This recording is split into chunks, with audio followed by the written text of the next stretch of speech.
Welcome to my channel once again.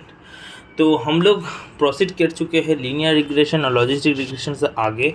तो आशा करता हूँ कैसे लग रहा है तुम लोगों को मेरा सीरीज़, ज़रूर कमेंट करके बताना। बाय द वे, अगर तुम लोग वीडियो बाद में देख रहे हो तो प्लीज़ जाके पहले मेरा थोड़ा वो प्लेलिस्ट गो थ्रू करना एक बार।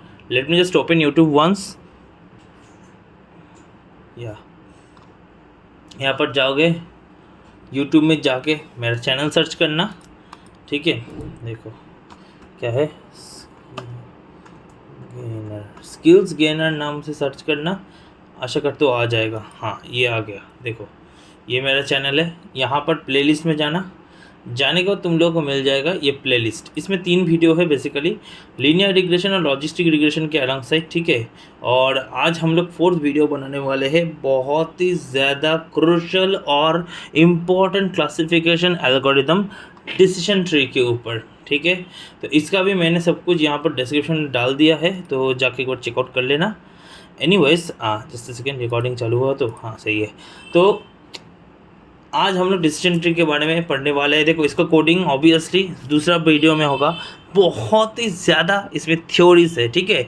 डिसीजन ट्री में मतलब सबसे ज़्यादा थ्योरी डिसीजन ट्री में होता है। तो हम लोग धीरे धीरे डिसीजन ट्री के बारे में हम लोग जानेंगे। तो पहले हम लोग इसको सर्च कर लेंगे, भाई मेरा डिसीजन ट्री होता क्या है, भाई बंदा ये एक्चुअली दिखता क्या है, होता क्या है, इसको धीरे धीरे जानेंगे। कुछ एग्जाम्पल्स आ चुका है। मैं पहले एक काम करता हूँ, एक ऐसा एग्जाम्पल ओपन कर लेता हूँ, ठीक है। ये तुम लोग को शायद अभी समझ में उतना ना आए, ठीक है। मैं एक काम करता हूँ, गिग फॉर गिग्स में नहीं जाऊँगा, जावा पॉइंट का मैं ओपन करूँगा, ठीक है। ये आ गया, तो ये आ गया, ठीक है। देखो मेरा स्क्रीन आशा करते हो विजिबल है तुम लोगों के लिए। तो डिसीजन ट्री एक सुपरवाइज लर्निंग टेक्निक है। अब तुम बोलोगे sir unsupervised learning and supervise learning, इसमें फ़र्क क्या है, राइट। तो अनसुपरवाइज लर्निंग मतलब क्या है ना, जिसमें कोई लेवल नहीं है। लेवल मतलब कि देखो जैसे हम लोग बोलते हैं कि मान लो कि मेरा एक दोस्त है राम, राइट। अगर मेरा दोस्त है, जस्ट अ सेकेंड, मेरे शीट को ओपन कर लेता हूँ, जस्ट अ सेकेंड। हाँ, एक सेकेंड इसको लोड होने दो। ये नेट थोड़ा सा स्लो है, प्लीज़ कॉम्प्रोमाइज़ कर लेना, ठीक है। इसको रिमूव कर देता हूँ मैं। चलो चला गया। सपोज करो कि मेरा बंदा का दोस्त है राम, तो राम का घर है मान लो कोलकाता में। राम मान लो वहाँ पर सर्विस करता है, सर्विस लिख दिया मैंने। अच्छा ठीक है, ये भी आ गया। ये कितना भाई इन लोगों का पॉपअप रहता है ना, डिस्टर्ब करता है। फिर मान लो राम का पापा है, मम्मी है, राम का बहन है, तो टोटल फैमिली मेम्बर 4 हो गया। फिर राम ने क्या किया भाई, राम ने बीटेक किया है, तो बीटेक उसका डिग्री हो गया। तो ये जो मैंने बोल रहा हूँ, मैं एक एक चीज़ जो बोल रहा हूँ, ये सब का एक एक इटसेल्फ वैल्यू है। मतलब कि यहाँ पर मैं ऐसे दे सकता हूँ नेम, यहाँ पर दे सकता हूँ सॉरी सिटी, यहाँ पर क्यू आ गया कहाँ से भाई, चलो अब सही है। यहाँ पर मैं दे देता हूँ ऑक्यूपेशन, ओके। और आखिर में यहाँ पर टोटल फैमिली मेम्बर्स, यहाँ पर फैमिली शॉर्ट में लिख लेता हूँ, और यहाँ पर लिख लिया मैंने डिग्री। तो यहाँ से ये तो मालूम पड़ गया कि भाई राम का ये फैमिली स्ट्रक्चर का ये है, भाई सिटी यहाँ पर रहता है, ये ऑक्यूपेशन है, टोटल 4 मेंबर्स है फैमिली के अंदर। लेकिन अगर मैं सपोज कर ऐसा बोलता कि मेरा मान लो ऐसा है कि जो हम लोगों ने पिछला दिन किया था ना लॉजिस्टिक रिग्रेशन में, बाय द वे जिसने नहीं देखा please check it out, logistic regression का वीडियो प्लीज़, ओके। तो वहाँ पर हम लोग को क्या था, एरे था, राइट। एरे के अंदर क्या था, एक पहला रो का वैल्यूज था, लाइक उसमें कुछ था लाइक 0,1,0,0 लाइक दिस, इस तरह का कॉम्बिनेशन करके था। फिर ये एरे क्लोज होकर फिर दूसरा एरे हो रहा था। ये सब एरे का जो वैल्यूज था, उस 0 का प्लेस पर मेरे को क्या करना पड़ता था, कुछ कलर नहीं ऐड करूँगा। 1 में क्या करता है, ज़्यादा कलर इम्पोज कर दूंगा। 2, 3 कॉरस्पॉन्डिंग कलर दूसरा कुछ ऐड कर दूंगा। जो हम लोग का डेटा सेट हम लोगों ने यूज़ किया था उसके अगेंस्ट में मैं बोल रहा हूँ, नंबर न्यूमेरिकल का। बाय द वे उससे डीप लर्निंग भी होता है, जब डीप लर्निंग का सीरीज़ आगे कंटिन्यू करेंगे, आज नहीं बाद में जब करेंगे तब देखा जाएगा। तो इस तरह का जो डेटा होता है इसमें कुछ वैल्यू नहीं रहता, लेकिन एक मीनिंग बनाता है at the end of the day. जो हम लोगों को तो भाई डेटा सेट देख के समझ में नहीं आता, लेकिन डेटा सेट को एक बार में कॉम्प्रेस करके विजुअलाइज करने में समझ आता है। तो इस तरह का जो डेटा सेट रहता है जिसमें कोई लेवल नहीं रहता, कोई इंडिकेशन नहीं रहता, ना कोई प्राइमरी की रहता है। अगर कोई DBMS से सॉरी डीबीएमएस से अगर कोई मतलब जान पहचान रखता है डेटाबेस मैनेजमेंट सिस्टम से, तो उन लोगों को मालूम रहेगा कि ये क्या मैं बोल रहा हूँ कि कोई प्राइमरी की नहीं है, ना ही कोई फॉरेन की है, ना ही कोई उसका सर्टेन कोई मतलब एकदम फुल इम्पैक्ट डाल रहा है, ना ही कोई नॉर्मल फॉर्म को, ना ही कुछ क्रिएशन और कोई डिलीशन है। मतलब इस तरह का जो टेबल है जिसमें कुछ हम लोग देख के बोल नहीं सकते, राइट, इसमें कोई हेडिंग ही नहीं रहता, मतलब कि कुछ नहीं रहता। इस तरह का जो टेबल रहता है, इस तरह का जो टेबल का डेटा को हम लोग रीड आउट करते हैं, उसको अनसुपरवाइज्ड लर्निंग बोलता है। और जिस डेटा हम लोग के पास इस तरह से गिवन है कि भाई नेम है, सिटी है, ऑक्यूपेशन है, फैमिली है, डिग्री है, इस तरह का, तो इसको बोला जाता है सुपरवाइज्ड लर्निंग। क्लियर? यहाँ से इतना ज़्यादा क्वेश्चंस आता नहीं है, so don't worry. Bye the वे मैंने इसको मतलब बोल दिया कि भाई कैसे होता है नहीं होता है। देखो यहाँ पर गिवन है, अगर तुम लोगों को चाहिए तो इसका पूरा मैं डिटेल्स डिस्क्रिप्शन में दे दूंगा, अगर चाहो तो कर सकते हो वहाँ से। अच्छा bye the way supervise learning दो तरह का होता है, एक नंबर होता है क्लासिफिकेशन, दूसरा है मेरा डिग्रेशन। तो क्लासिफिकेशन डिग्रेशन में क्या होता है, दोनों ही मोरलेस से में सिर्फ कैसा यूनिट आर्ट है उसके ऊपर डिपेंड कर रहा है। जैसे क्लासिफिकेशन प्रॉब्लम क्या है, जिसमें वैरी करते कैटेगरी में। जैसे मान लो कि जैसे एक आइरिस का जैसे डेटा सेट है, उसमें 3 तरह का फूल है, लैवेंडर और कुछ 2 अलग फूल का नाम है, तो तीनों फूल का नाम आएगा आउटपुट में। तो कौन सा फूल आने वाला है ये मेरे को मालूम नहीं। जैसे मान लो कि किसी को कोई कलर चूज़ करना है, तो कलर चूज़ करके सिर्फ 3 कलर नहीं, बहुत सारे कलर में से कोई भी कलर आ सकते हैं, राइट। ये हो गया। और रिग्रेशन में क्या है, जिसमें एक एक्चुअल वैल्यू रहते हैं, मतलब कि मान के चलो कि एक डेटा सेट दिया है कि भाई इसमें सीनियर इंजीनियर अगर इतना एक्सपीरियंस है उनका सैलरी ऐसा होगा, एक स्टाफ इंजीनियर अगर इनका सैलरी इतना है तो उनका सैलरी ऐसा होगा, इस तरह से अगर गिवन रहता है तो वहाँ पर एक प्रेडिक्शन होता है कि भाई इसका अगर सैलरी इतना है, इसका कोई एक्सपीरियंस नहीं है पहले से, एज अ फ्रेशर इसका कितना सैलरी होगा, या फिर इसका बहुत ज़्यादा एक्सपीरियंस है इसका सैलरी कितना होगा मान के चलो, या फिर ऐसे ही बोल सकते हैं कितना वेट होगा, कितना मतलब बोल सकते हैं एसेट है, मतलब जो यूनिट्स हम लोग मेजर करते हैं, ठीक है, इस तरह को हम लोग बोलते हैं सुपरवाइज्ड लर्निंग। ओके, इसके ऊपर ही हम लोग को बात है। बाय द वे KNN ये सब मैं बाद में पढ़ाऊंगा, नो वरीज। लॉजिस्टिक रिग्रेशन हम लोगों ने कर लिया, yes it is one of the supervised learning. Okay, logistic regression, classification, सब कुछ आज के दिन में हम लोग थोड़ा थ्योरी पढ़ेंगे। देखिए यहाँ से बेसिकली कोडिंग नहीं आता है, कोडिंग आता है बेसिकली KNN से, नेव बायस से फिर भी आता है, इसके लिए थोड़ा स्टैटिस्टिक जानना चाहिए, बेस थ्योरम, उसको भी हम लोग समझाएंगे। उसके लिए इसका अगला वाला वीडियो मतलब ये डिसीजन ट्री होगा, डिसीजन ट्री का कोडिंग हो जाएगा, उसके बाद हम लोग नेव बायस में जाएंगे। नेव बायस एक ही वीडियो में हम लोग कोडिंग प्लस थ्योरी कर लेंगे, टैक्ट समझ लेंगे, वहाँ से हम लोग मूव करेंगे KNN, फिर हम लोग SVM SVC सब कुछ में करेंगे कन्वर्शन, ठीक है। तो ये मैंने अगला कुछ चैप्टर्स का रोड मैप भी बता दिया। अगर किसी को वीडियो रेडी होके मिल रहा है तो भाई you are so lucky. Okay, चलो आगे प्रोसीड करते हैं। तो ये समझ में आया सुपरवाइज्ड लर्निंग अनसुपरवाइज्ड लर्निंग का डिफरेंस, ठीक है। आज बाय द वे थोड़ा थ्योरी होने वाला है। अभी बहुत सारे लोग बोलेगा, कमेंट करेगा कि तुम क्यों ब्लैक बोर्ड यूज़ नहीं करते हो, क्यों वाइट बोर्ड यूज़ नहीं करते हो। नंबर 1, मेरे पास अभी कोई मौजूद गया पेन टाइप नहीं है, राइट, मैं माउस से उतना बढ़िया लिख नहीं पाऊँगा। दूसरा बात है कि मेरा हैंडराइटिंग बहुत ख़राब है। ऑनेस्टली सेइंग, मैं क्या करूँगा, हर एक मतलब एलिमेंट्स में लूँगा, PDF हो या फिर कहीं से भी हो, मैं रिसोर्स लूँगा, रिसोर्स लेके तुम लोग को दिखाऊंगा, और इसका ओरिजिनल जो डॉक्यूमेंटेशन लिंक से या फिर जो जहाँ से मैंने स्टडी किया है उसको मैं डिस्क्रिप्शन में डाल दूंगा। ऐसा नहीं कि मैं कॉम्पैक्ट करके बोलूँ, मेरे पास ऑलरेडी वैसे नोट है, वैसा अगर चाहो तो मेरे पास नोट है, लेकिन वो नोट से तुमको सिर्फ इतना ही मालूम पड़ेगा कि जितना मतलब लिखा हुआ है। ये जो डेप्थ में मैं बोल रहा हूँ, इसके लिए क्या करना पड़ेगा, डॉक्यूमेंटेशन के गो थ्रू करना पड़ेगा, थोड़ा सा वहाँ से स्टडी कर लोगे तो अच्छा रहेगा, ठीक है। अभी चलो आगे प्रोसीड करते हैं। तो क्या है कि अभी चलो यहाँ पर ये क्लियर हो गया, डिसीजन ट्री के बारे में हम लोग बोलते हैं, ये सुपरवाइज लर्निंग टेक्निक है। अब समझ में आ गया कि सुपरवाइज लर्निंग टेक्निक मतलब इसमें भी कोई करेक्ट प्रेडिक्शन होगा, लाइक कोई टॉल है, शॉर्ट है, या फिर ऐसा कोई कलर आ गया, या फिर ऐसा कोई अमाउंट आ गया, राइट। जिस तरह से हम लोग आउटपुट प्रेडिक्ट करना चाहते हैं, ऐसा नहीं कि वो किस डेटा सेट में रहेगा या फिर कहाँ पर वो प्रेडिक्टेड होगा, कौन सा क्लस्टर में होगा, ऐसा कोई कॉन्सेप्ट अभी नहीं है। जब हम लोग इसके बारे में हम लोग क्लस्टरिंग में पढ़ाई करेंगे तब हम लोग को समझ में आएगा इसके बारे में, ठीक है। ये आशा करते समझ में आ रहा है। और हाँ, वन मोर थिंग,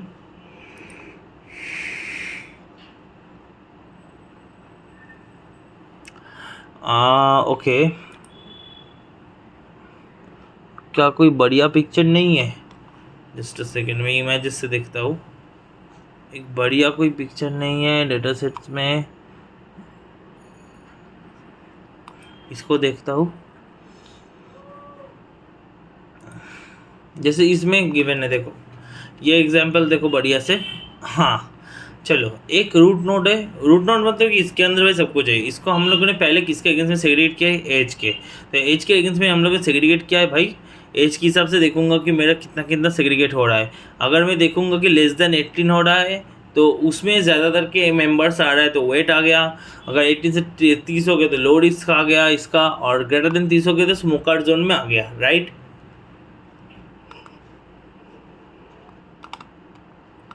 ये विजिट क्यों नहीं कर पा रहा था मैं? अच्छा चलो आ गया। हाँ, कोई डेटा फेटा कुछ टेबल नहीं है यहाँ पर बाय द वे।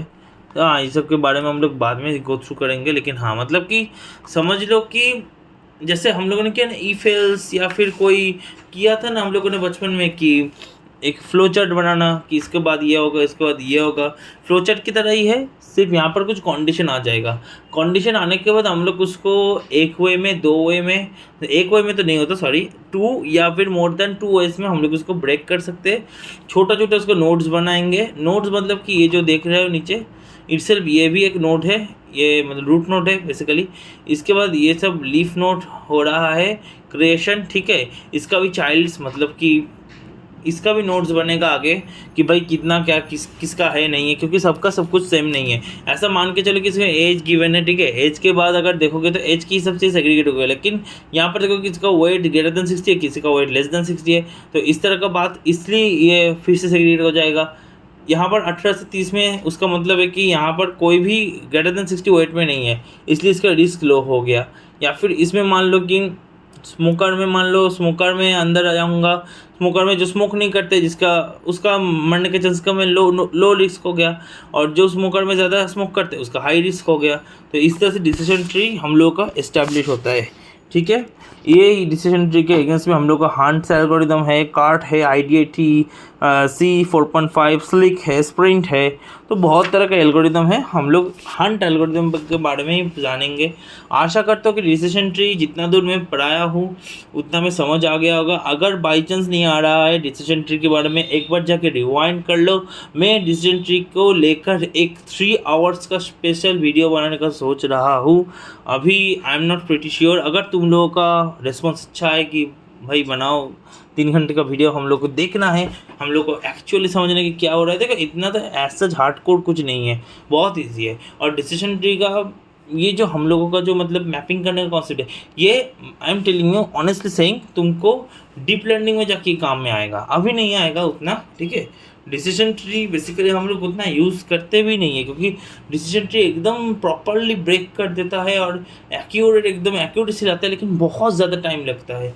फिर हम लोग रैंडम फॉरेस्ट के बारे में जब पढ़ाई करेंगे तब डिसीजन ट्री का सिग्निफिकेंस आएगा। अभी देखो, अभी एक ट्री बना है, ठीक है, इसमें एज है, वेट है, फिर एज है, स्मोकर है, खत्म हो गया, मतलब कि इसका एक ही तरह का कॉम्बिनेशन है। आगे हम लोग करेंगे रैंडम फॉरेस्ट, तब हम लोग को मालूम पड़ेगा कि भाई एज को पहले हटा दो, पहले स्मोकर आ गया, फिर बाद में एज एक पैरामीटर होगा। मतलब ऐसा नहीं कि कोई प्राइमरी फिक्स की हो गया, मल्टीपल काइंड ऑफ ट्रीज है, वहाँ से हम लोगों का जो मॉडल है उसको ट्रेनिंग किया जाता है, उसके बाद एक करेक्ट आउटपुट आता है, उसके अगेंस्ट में हम लोग को आउटपुट मिलता है। इसलिए रैंडम फॉरेस्ट का जो एक्यूरेसी है बहुत ही ज़्यादा एक्यूरेट होता है, लेकिन रैंडम फॉरेस्ट रन करने में बहुत ज़्यादा टाइम लगता है। पाइथन ऐसी स्लो लैंग्वेज, क्योंकि इंटरनली बहुत ज़्यादा कोडिंग चलता है, और ये कोडिंग रैंडम फॉरेस्ट में मतलब जितना नंबर तुमको फॉरेस्ट मतलब फॉरेस्ट में जितना पेड़ लगाते हो, मतलब कि जितना तुमको ट्रीज बनाना है, you can decide it from your own as well.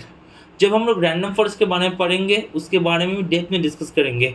Bye the वे, मैंने रैंडम फॉरेस्ट टॉपिक थोड़ा सा स्लिप कर गया था मेरा दिमाग से। हाँ, रैंडम फॉरेस्ट डिसीजन ट्री के बाद ही होगा, ठीक है। लेकिन हाँ, उसके बीच में KNN भी हो सकते, केमिन्स भी हो सकते हैं, क्योंकि वो लोग छोटे छोटे टॉपिक सर ईजी है। अभी उसके लिए थोड़ा क्लस्टरिंग का टॉपिक भी जानना ज़रूरी है। तो अभी मैं श्योर नहीं हूँ कि उसके बाद मैं कौन से चैप्टर प्रोसीड करूँगा। आज के अंदर मैं समझ लूँगा कि कौन से चैप्टर प्रोसीड करना है, उसके हिसाब से कल वीडियो तुम लोग को मिल जाएगा, ठीक है। चलो अभी आगे प्रोसीड करते हैं हंट एल्गोरिथम की तरफ। तो हम लिखते हैं यहाँ पर हंट्स एल्गोरिदम।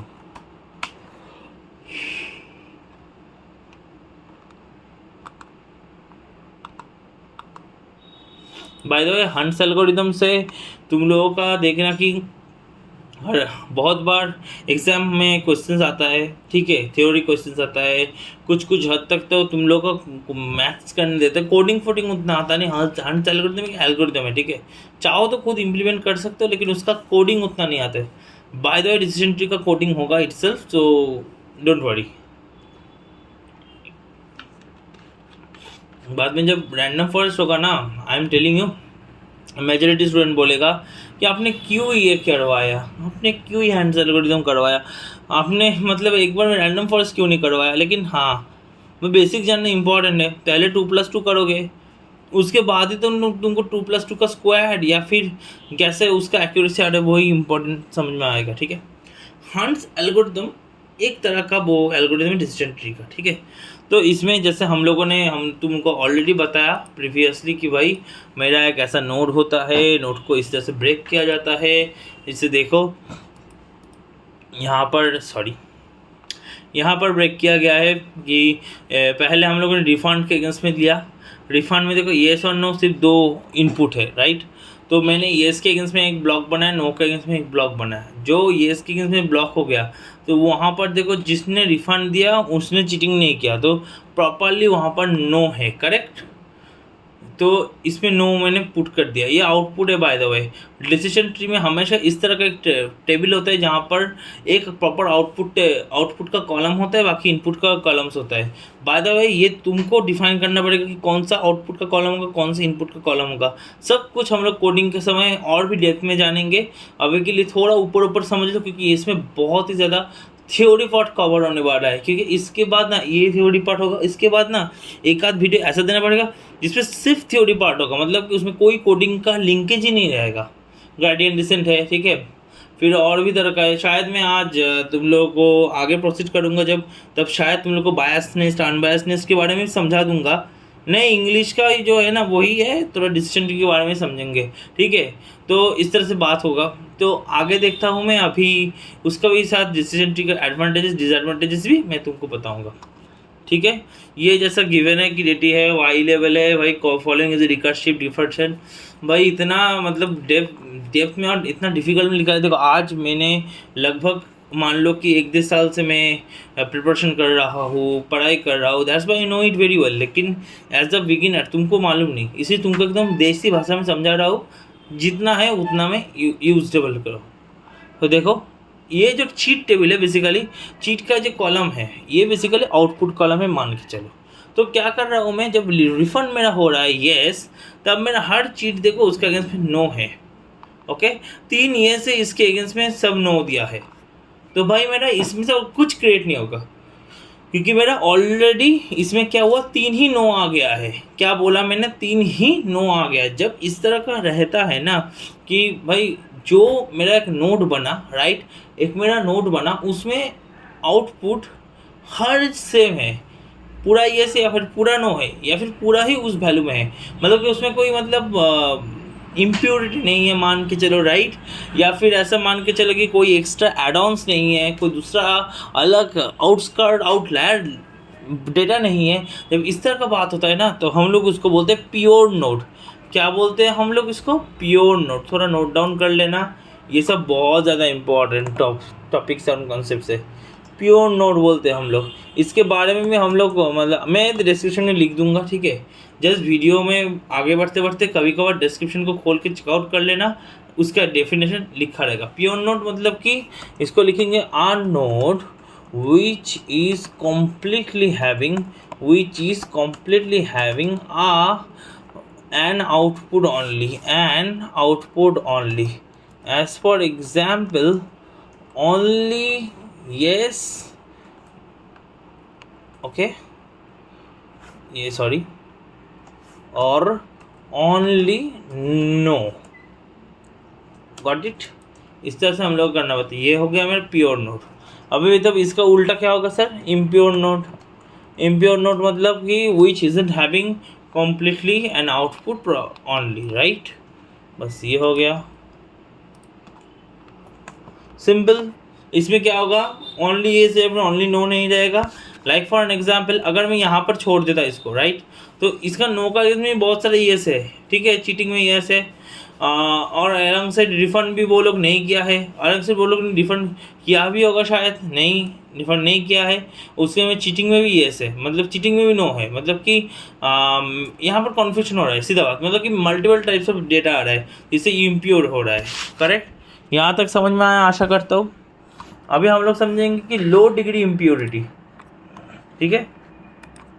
3 नंबर मेरा क्या होगा, लो डिग्री इम्प्योरिटी, राइट।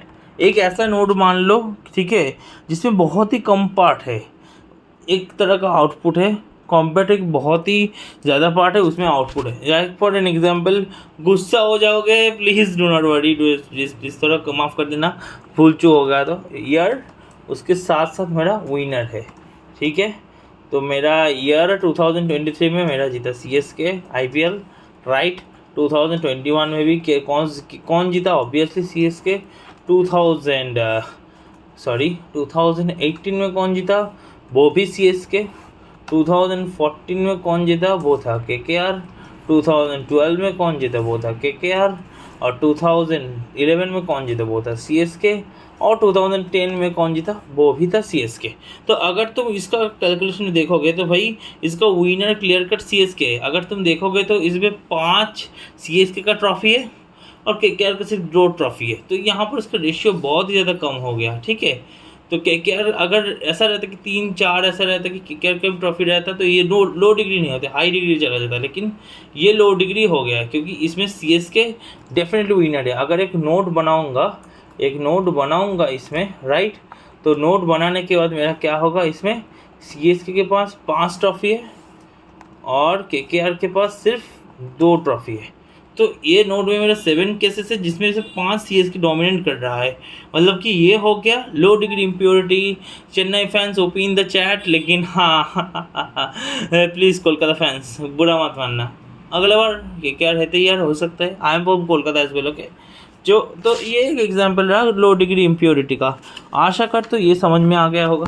अभी हाई डिग्री इम्प्योरिटी लेता हूँ, चलो हाई डिग्री इम्प्योरिटी, ये भी मज़ेदार होगा, ठीक है। जस्ट अ सेकेंड, इसमें भी हम लोग इस तरह से करेंगे।